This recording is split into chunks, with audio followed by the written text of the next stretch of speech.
Hello students. आज की इस वीडियो में हम लोग प्रॉपर्टीज़ ऑफ कोलॉइडल सॉल्यूशन को डिस्कस करेंगे, क्योंकि इससे प्रीवियस वीडियोस में हमने आपको इसकी प्रिपरेशन, कोलॉइडल सॉल्यूशन का प्यूरिफिकेशन, सारी करेक्टरिस्टिक्स को डिस्कस किया था and then the important properties of the colloidal solution, जिससे कि बहुत सारे क्वेश्चंस आपके कंपटीशन और बोर्ड एग्ज़ाम में भी मेकअप होते हैं। तो सबसे पहला कोलॉइडल सॉल्यूशन का जो करेक्टर होता है वो होता है बेटा heterogeneous character. What do you mean by heterogeneous? Hetero means different, genos means form, यानी एक ऐसा सॉल्यूशन का फॉर्म जो अलग अलग फॉर्म के करेक्टर से मेकअप होता है।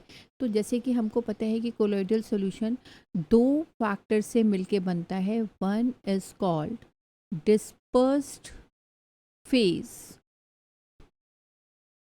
And dispersion medium. तो टू डिफरेंट फॉर्म से मिलकर के बने हुए इस कोलॉइडल सॉल्यूशन का नेचर हमेशा कैसा होता है? हेट्रोजीनियस होता है। और इस हेट्रोजीनियस करेक्टर को अभी हम और भी आगे की कई सारी हेडिंग्स में एक्सप्लेन करेंगे, जहां हम इसके में टिंडल इफेक्ट की एक बहुत इम्पॉर्टेंट करेक्टर कोलॉइडल सॉल्यूशन का डिस्कस करते हैं।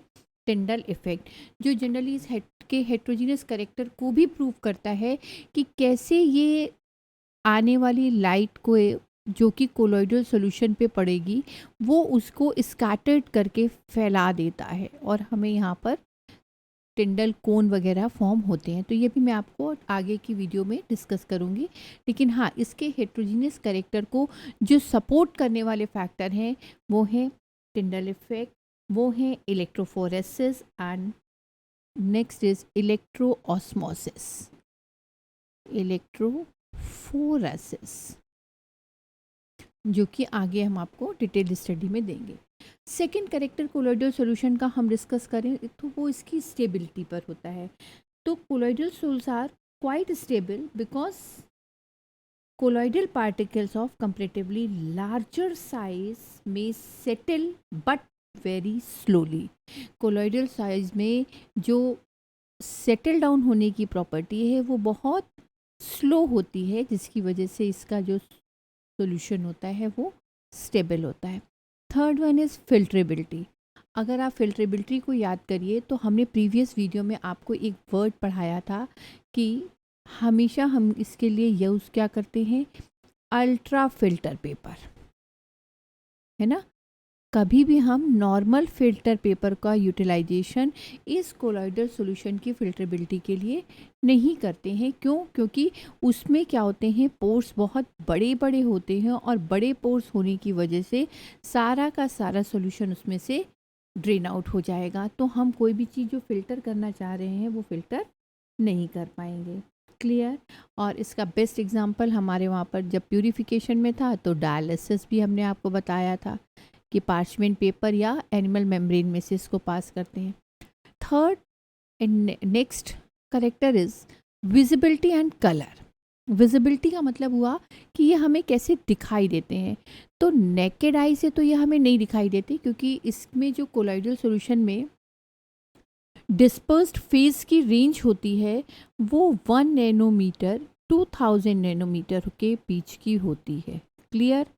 तो इतना छोटा पार्टिकल हमें नेकेड आई में से क्लियर नहीं शो कर पाएंगे, इसके लिए हमें माइक्रोस्कोप्स रिक्वायर्ड होता है।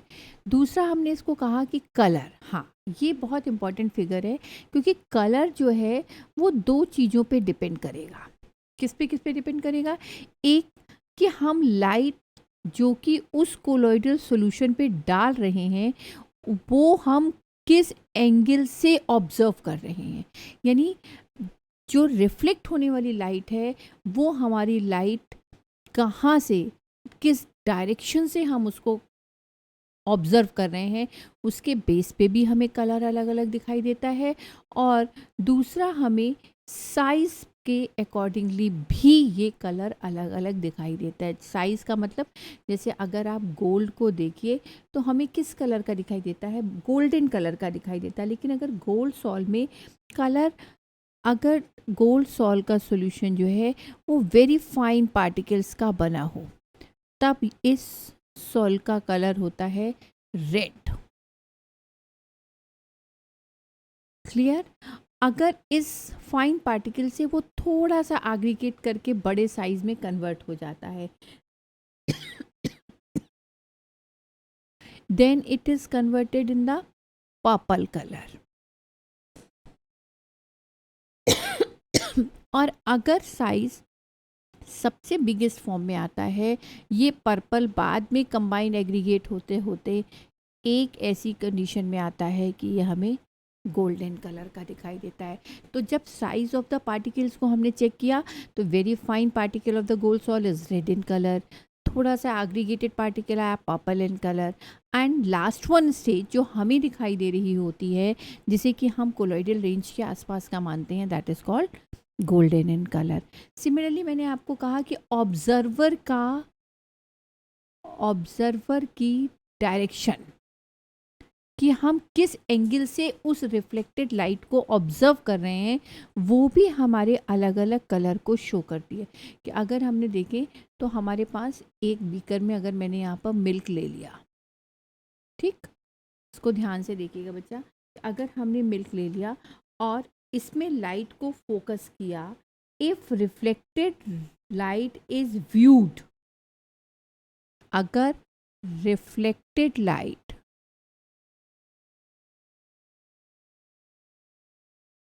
इज व्यूड, देखिएगा मैंने पहले क्या बोला, रिफ्लेक्टेड लाइट, अगर रिफ्लेक्टेड लाइट को आप देखेंगे तब हमें ये मिल्क और वाटर का जो कलर है वो हमें किस तरीके का दिखाई देता है, ब्लू कलर का दिखाई देगा।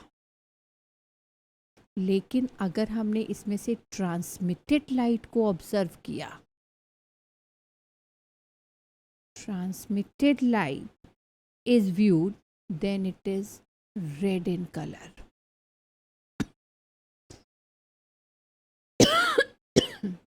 इसका मतलब ये जो डिफरेंट कलर है वो हमें किसकी वजह से दिखाई दे रहे हैं, कि हमारा जो ऑब्जर्वर का व्यू है वो कैसा है, रिफ्लेक्टेड के लिए है या ट्रांसमिटेड के लिए है। Is it clear? ये चारों प्रॉपर्टीज़ आपको एक समझ में आ गई। पहला heterogeneous because of the two different phases are present, disperse phase and dispersion medium. Second one is stability because the settle down property rate is very slow. Third one is filterability, क्योंकि इनका size बहुत छोटा होता है इसलिए not normal filter paper is use, always use the ultra filter paper, जो कि हमने की हेल्प से बनाया था, कोलॉइडियन की हेल्प से बनाया था। याद है, नाइट्रोसेलुलोज को एल्थाइल अल्कोहल और वाटर के साथ मिक्स करके, और फिर हमने उसको फॉर्मेल्डिहाइड में हार्डनिंग के लिए डाला था, and then dried and then make a ultra filter paper. फिर विजिबिलिटी एंड कलर की बात आती है, तो विजिबिलिटी चूँकि साइज़ बहुत छोटा है इसके लिए हमें नेकेड आई से ये नहीं दिखाई देते हैं। कलर दो चीज़ों पे डिपेंड करते हैं, हमारी किस जगह से हमने उसको ऑब्जर्व किया है और किस साइज़ के पार्टिकल पर हम वर्कआउट कर रहे हैं। And next an important factor is colligative property, जो हम लोग बेसिकली सॉल्यूशन के चैप्टर में भी डिस्कस करते हैं कि what is colligative property. Colligative properties are the properties which only depends upon the number of moles।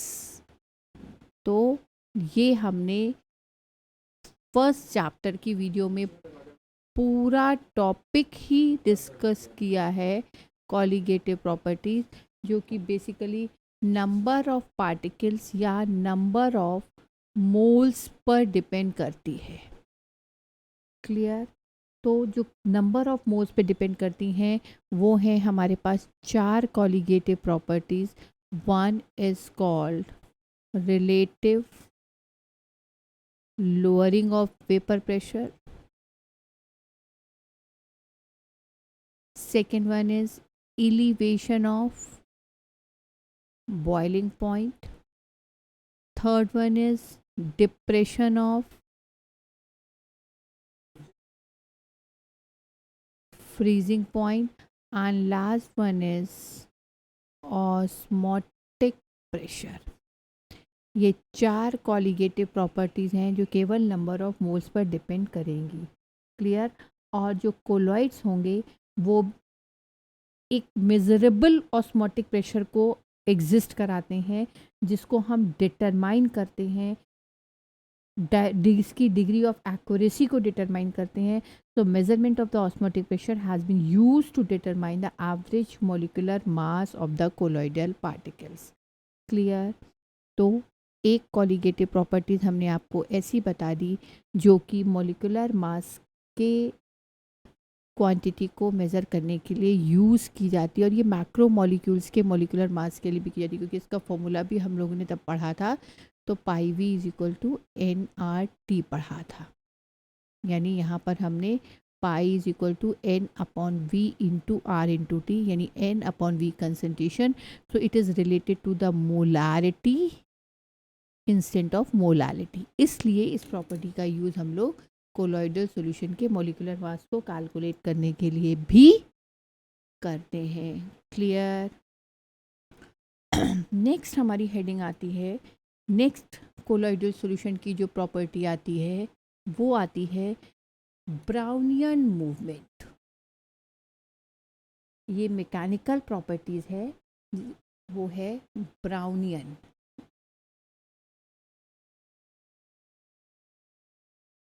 Brownian movement. Basically ये ब्राउनियन मूवमेंट है क्या चीज़? ये एक साइंटिस्ट थे जिन्होंने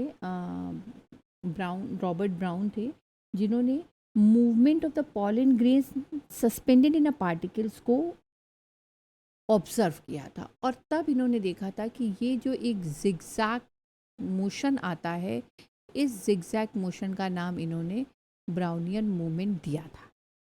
क्लियर.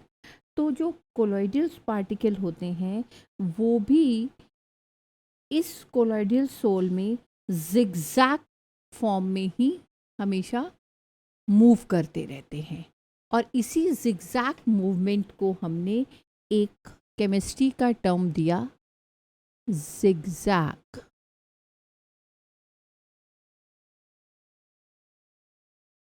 जिगजैग मूवमेंट को ही हमने नाम दे दिया था ब्राउनियन मूवमेंट का. रॉबर्ट ब्राउन ने तो इसको पॉलन ग्रेन्स में स्टडी किया था, हमने कोलॉइडल पार्टिकल में जिगजैग मोशन को निकाल लिया. तो कोलॉइडल पार्टिकल में जिगजैग मोशन क्यों होता है, क्या कारण है कि वो इस मूवमेंट को हमें एक्सप्लेन करने की यहाँ पर रिक्वायरमेंट हुई? देखो बेटा, इसमें भी दो चीज़ें थी आपके पास. एक था dispersed phase and another is dispersion medium.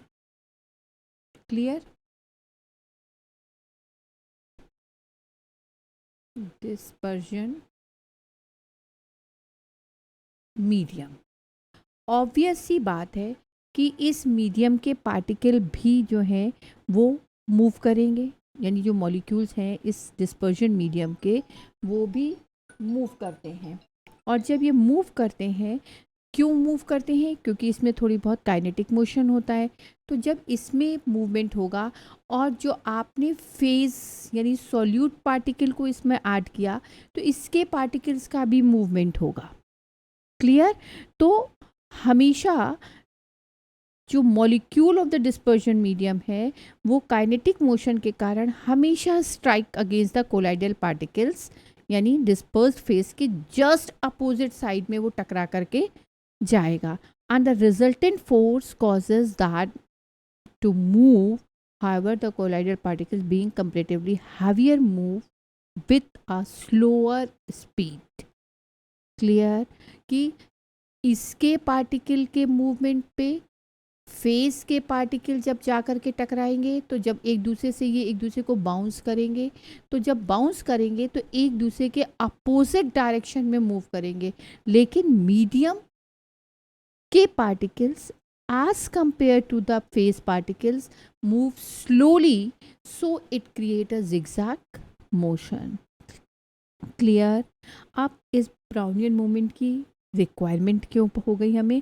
क्योंकि जनरली जो ब्राउनियन मूवमेंट होता है बेटा, oppose the force of the gravity. इसका मेन एक काम होता है oppose the force of gravity. Gravity के फोर्स के अगेंस्ट काम करेगा। तो ऑब्वियस ही बात है कि अगर वो इसके अपोजिट काम करेगा तो ये रिस्पॉन्सिबल हो जाएगा stability of the colloidal particles. Clear? तो ये हमें हेल्प करेगा stability of the colloidal solution को एक्सप्लेन करने के लिए। और दूसरा इसका यूज़ हम कर सकते थे determination of the Avogadro's number. Clear? Determination of Avogadro's number.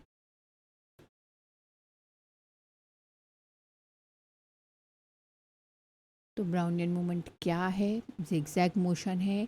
क्यों होता है? पार्टिकल्स के एक दूसरे के का जो कोलॉइड्स होते हैं जिसके कारण एक दूसरे का रिजल्टेंट फोर्स एक दूसरे को अपोज करता है, अगेंस्ट एक दूसरे के मूव करता है। क्यों रिक्वायर्ड है? क्योंकि ये स्टेबिलिटी ऑफ कोलॉइड को एक्सप्लेन करता है, because the they oppose the force of the gravity, and it is also used in the determination of the Avogadro's number. So colloidal moment का इतना इम्पोर्टेंस हमारे पास है। नेक्स्ट इसकी एक कोलॉइडल सॉल्यूशन की जो प्रॉपर्टी आती है वो इम्पॉर्टेंट प्रॉपर्टी आएगी जिसे हमने अभी स्टार्टिंग में आपको बताया था जब हेट्रोजीनियस करेक्टर की बात करी थी, कि ये एक प्रॉपर्टी है जिसे हम कहते हैं टिंडल इफ़ेक्ट। ये टिंडल इफ़ेक्ट को, जो कि ऑप्टिकल प्रॉपर्टीज़ के लिए रिस्पॉन्सिबल है, यानी ब्राउनियन मूवमेंट जो था वो मैकेनिकल प्रॉपर्टीज़ के लिए एक्सप्लेनेशन के लिए ज़रूरी था, और टिंडल इफ़ेक्ट जो है वो ऑप्टिकल के लिए रिक्वायर्ड है। क्लियर? जनरली ये इफ़ेक्ट जो है वो scattering of light, scattering of light by colloidal particles.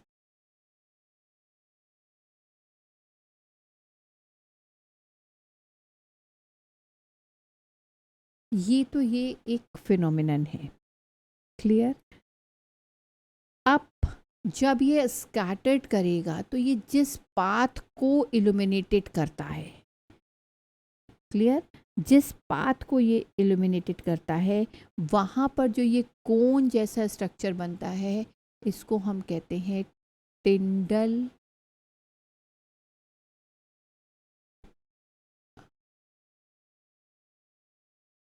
टिंडल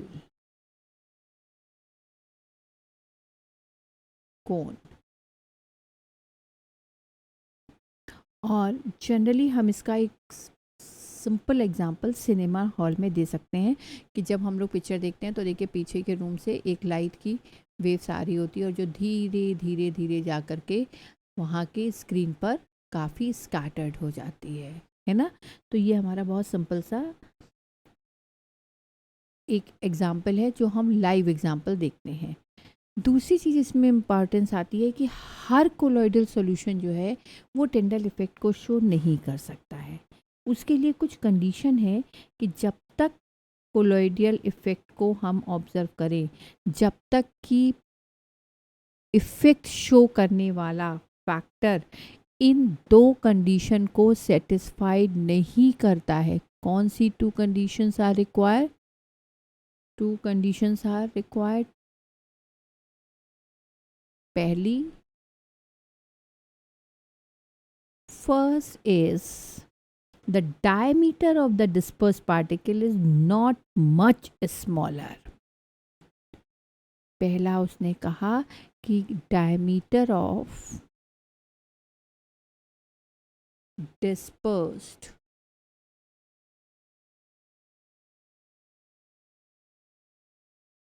particle is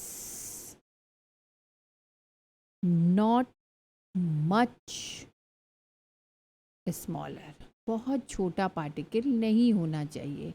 और दूसरी कंडीशन है कि large difference in the refractive index, large difference in the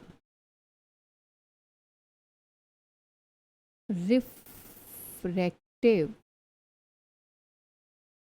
index of the dispersed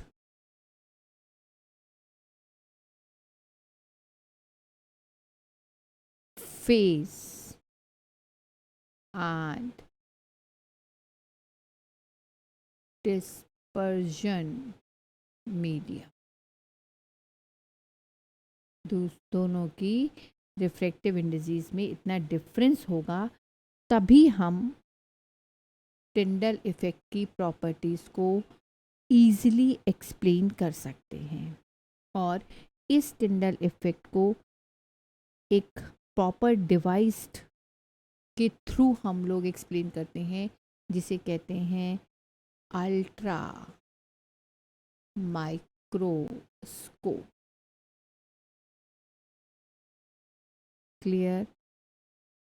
अब इस टिंडल इफ़ेक्ट में जब स्कैटरिंग ऑफ लाइट को उन्होंने दिखाया तो इस अल्ट्रा माइक्रोस्कोप की हेल्प से हमें कोई ऐसी इंफॉर्मेशन साइज और shape of the colloidal particles की नहीं मिल पाई, लेकिन इन्होंने हेल्प किया था केवल हेट्रोजीनियस कैरेक्टर को एक्सप्लेन करने में।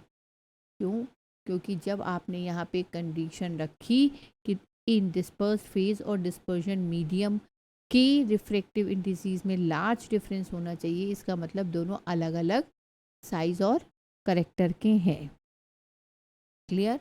और जब दोनों अलग अलग साइज और करेक्टर के हैं तो वो हेट्रोजीनियस नेचर को प्रूव करेंगे। क्लियर? तो हमने दो मेन करेक्टर, एक मैकेनिकल और एक ऑप्टिकल की बात करी। एंड नेक्स्ट हमारी जो कोलॉइडल सॉल्यूशन की प्रॉपर्टी है वो है इलेक्ट्रिकल प्रॉपर्टीज़। यानी अब हम चार्ज स्पीशीज़ की हेल्प से कोलॉइडल सॉल्यूशन को डिस्कस करके एक्सप्लेन कर सकते हैं। ठीक है? तो नेक्स्ट हमारी प्रॉपर्टी आई इलेक्ट्रिकल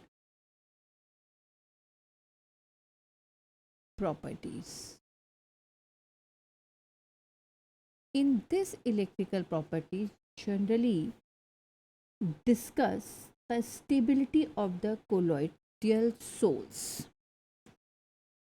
इसमें हमें सबसे आसान हो जाएगा अपनी बात को प्रूव करना कि क्यों हमारा कोलॉइडियल सोल जो है वो स्टेबल होता है।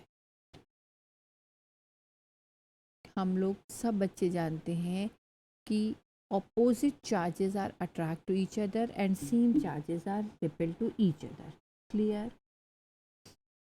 Stability of the colloidal solution is due to the fact that the colloidal particles in the soles are electrically charged.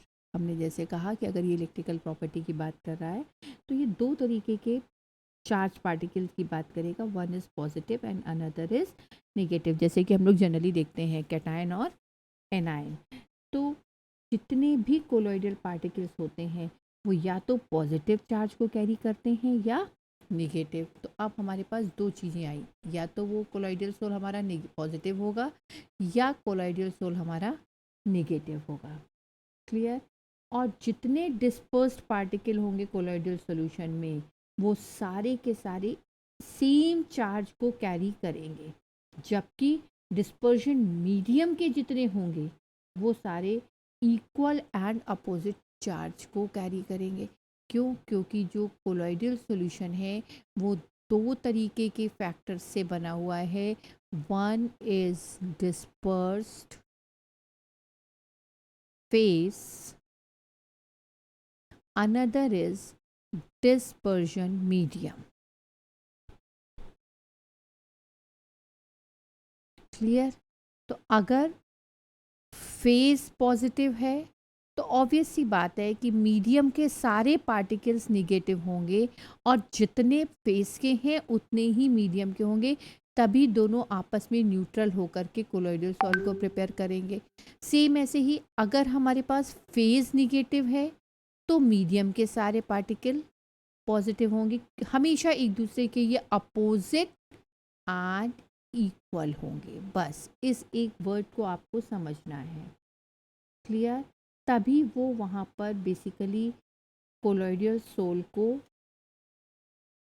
Form कर पाएंगे।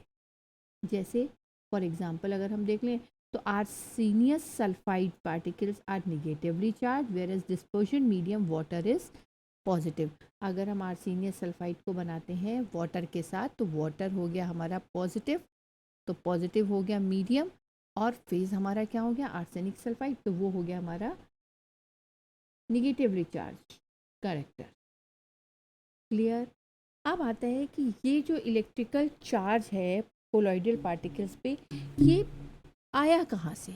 और इस एक पॉइंट को डिस्कस करने के लिए अलग अलग थ्योरी सबने सजेस्ट करी, जिसको जो समझ में आई, क्योंकि कोई भी चीज़ बेटा एक दिन में 100% आउटपुट देगी ऐसा नहीं होता है। हमेशा हम पहले 1 बाय 1 चलते हैं कि हमने पहले स्टेप में कुछ सीखा, फिर जो हमारी मिस्टेक्स रह गई फिर हमने उसको, जैसे हम स्कूल में भी एग्ज़ाम देते हैं, तो जब हम पहला एग्ज़ाम देते हैं तो हमसे बहुत सारी मिस्टेक होती है, हम आती हुई चीज़ों को भी गलत कर रहे होते हैं, हमें क्वेश्चन ही नहीं समझ में आता।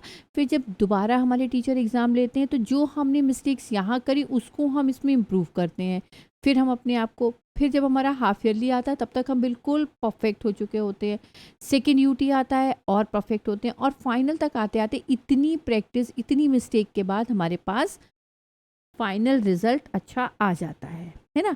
यही चीज़ हमारी किसी भी थ्योरी को एक्सप्लेन करने के लिए, कि अगर जब पहले उन्होंने सोचा तो पहला उन्होंने फ्रिक्शनल इलेक्ट्रिफिकेशन की बात करी। फ्रिक्शनल इलेक्ट्रिफिकेशन का मतलब होता है कि जितने भी इसमें mutual rubbing of colloidal particles हैं, पहला मैंने क्या बोला, फ्रिक्शनल, आपस में ही टकराना, फ्रिक्शन होना, फ्रिक्शनल इलेक्ट्रिफिकेशन।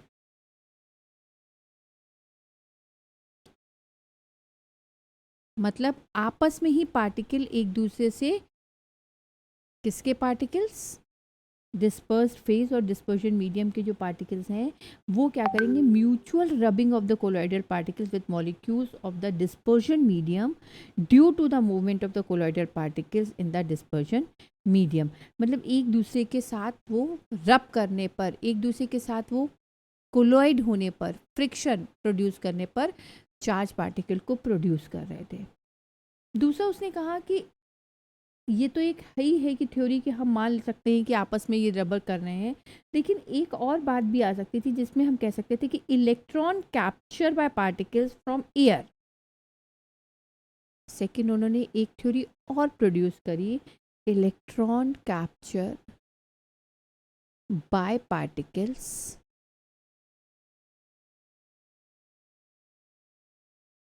From air. जो हमने जनरली आपको जहाँ पे प्रिपरेशन ब्रैडीज आर्क मेथड बताया था, वहाँ पर आपको बताया था कि हमने इसमें 2 रॉड ले ली, इसको हमने एक ऐसे बीकर में फिल करिया जिसके चारों तरफ पहले आइस लगा दी, फिर हमने इसको इलेक्ट्रिक जब चार्ज पार्टिकल के साथ कनेक्ट किया तो यहाँ पर ये आर्क बन के आई। तो यहाँ पर जो इन्होंने इलेक्ट्रिकल आर्क की बात करी, इन्होंने कहा हम इसके इलेक्ट्रॉन को कैप्चर करके बनाए। तीसरा इंपॉर्टेंट फैक्टर उसने कहा, preferential adsorption of ions from solution. Preferential adsorption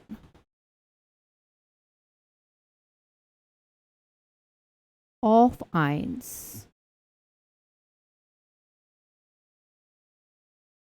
from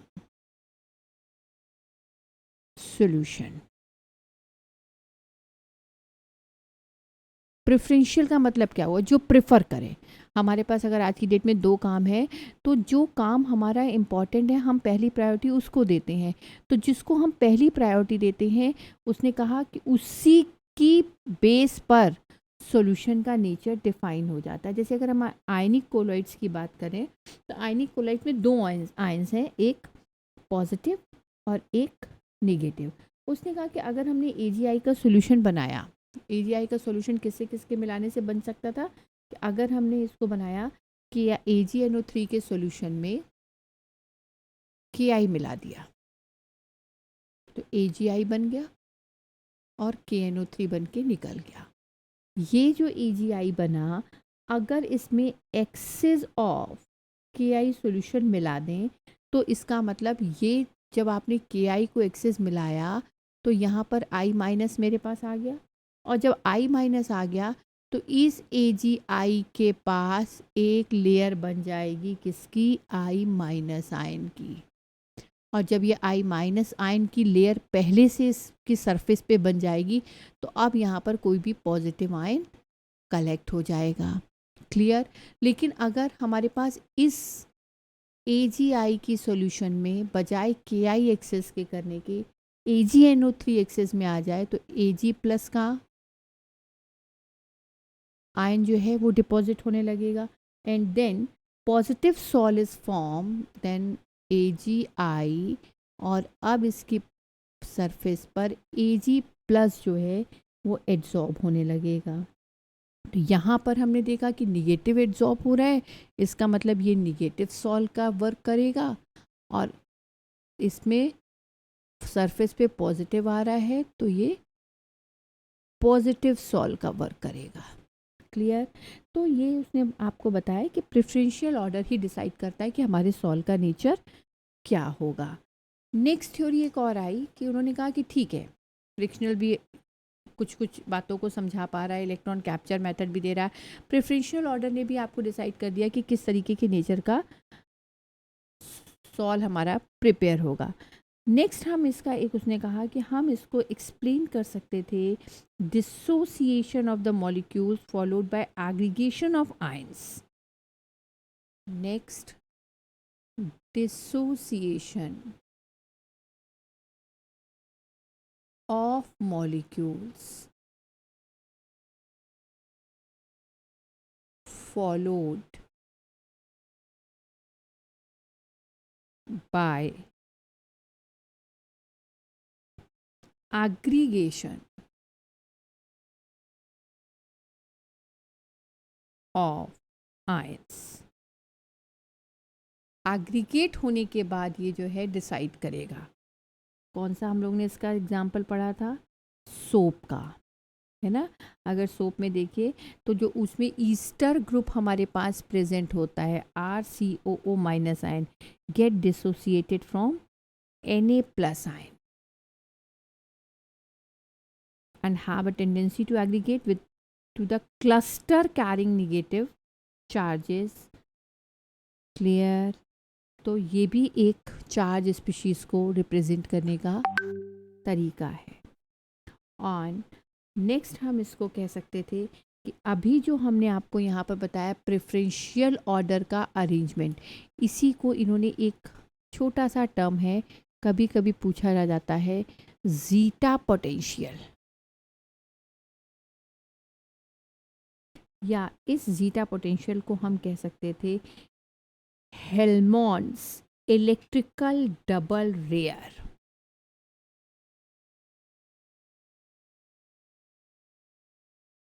हेल्मोंट्स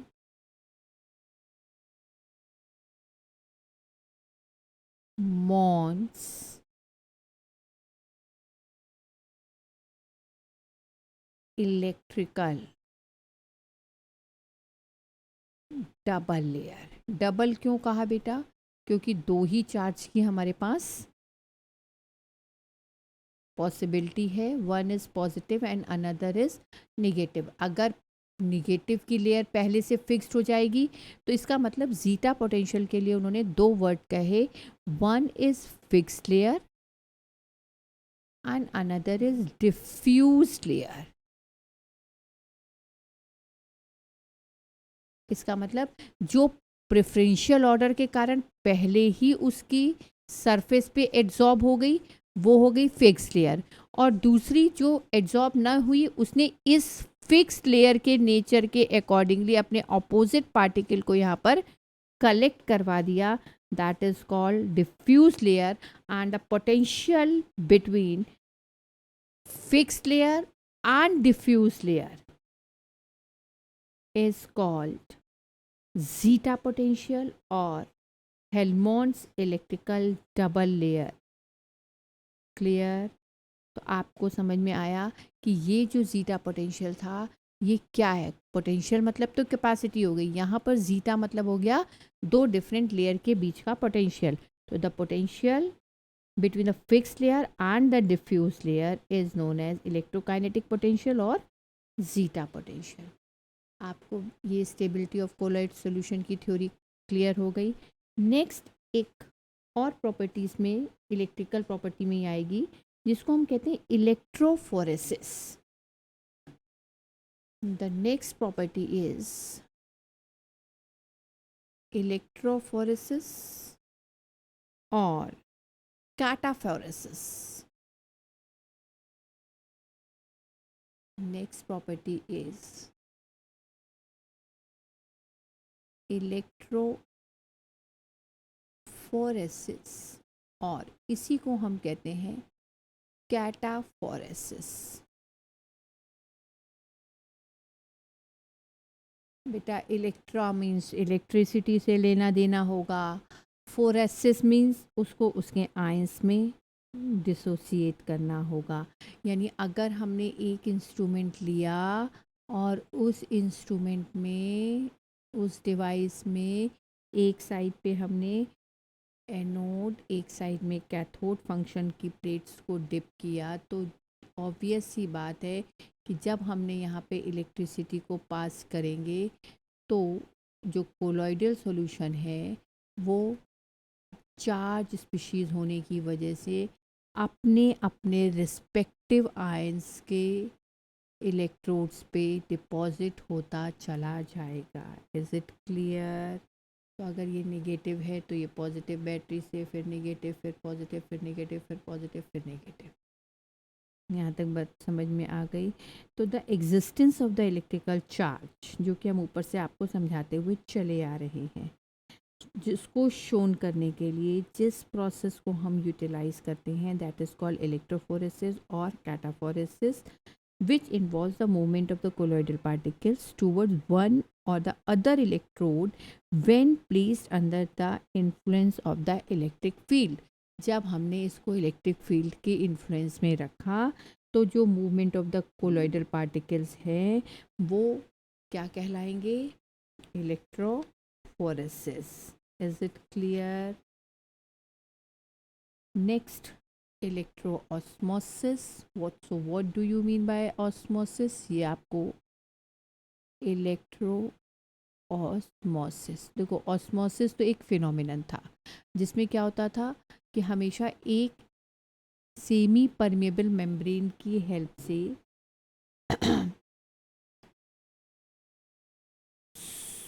low concentration to high concentration movement spontaneous होता था.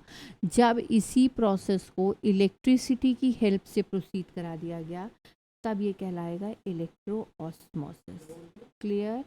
तो इलेक्ट्रोऑस्मोसिस में be defined as the phenomenon in which the molecule of the dispersion medium are allowed to move under the influence of an electric field, whereas colloidal particles are not allowed to move. क्योंकि ये एक particular, मैंने बोला ना ये यहाँ पे जो बीच में आपने लिया, this is called semi permeable membrane. ये सबको नहीं जाने देगा कि कोलॉइडल पार्टिकल्स को रोक लेगा. तो जब इस प्रोसेस को हम इलेक्ट्रिसिटी की हेल्प से कंटिन्यू कराएंगे then the process is called electroosmosis. And next is coagulation.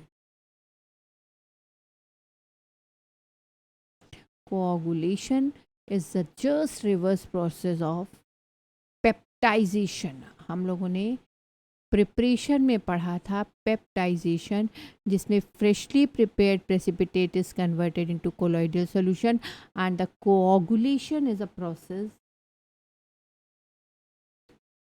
in which colloidal solutions settle down and form a precipitate. Clear? आप लेकिन ये कैसे, जब हम इसमें कोई एक प्रॉपर इलेक्ट्रोलाइट मिक्स करेंगे तभी ये कोआगुलेशन की प्रोसेस को शो करेगा. क्लियर? तो जो कोआगुलेशन हो गया वो प्रेसिपिटेशन प्रोसेस भी कहा जा सकता है, क्योंकि यहाँ पर प्रेसिपिटेट फॉर्म हो रहा है. क्लियर? और जनरली कोआगुलेशन की प्रोसेस जो है वो हमेशा एडिशन ऑफ इलेक्ट्रोलाइट के कारण पॉसिबल होती है. अब इस इलेक्ट्रोलाइट का भी नेचर क्या है, कितना उस पर चार्ज है, कितना उस पर स्पेस है एकोमोडेशन का, जिससे कि वो मैक्सिमम प्रेसिपिटेशन की प्रोसेस को फॉलो करा सके. इस बात का एक्सप्लेनेशन जिस साइंटिस्ट ने एक्सप्लेन किया वो थे Hardy शुल्जे.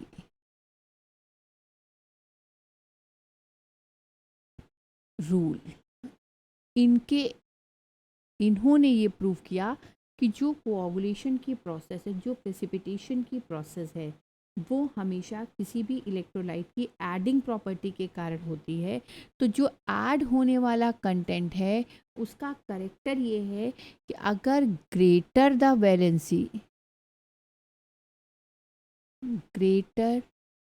Valency of the coagulating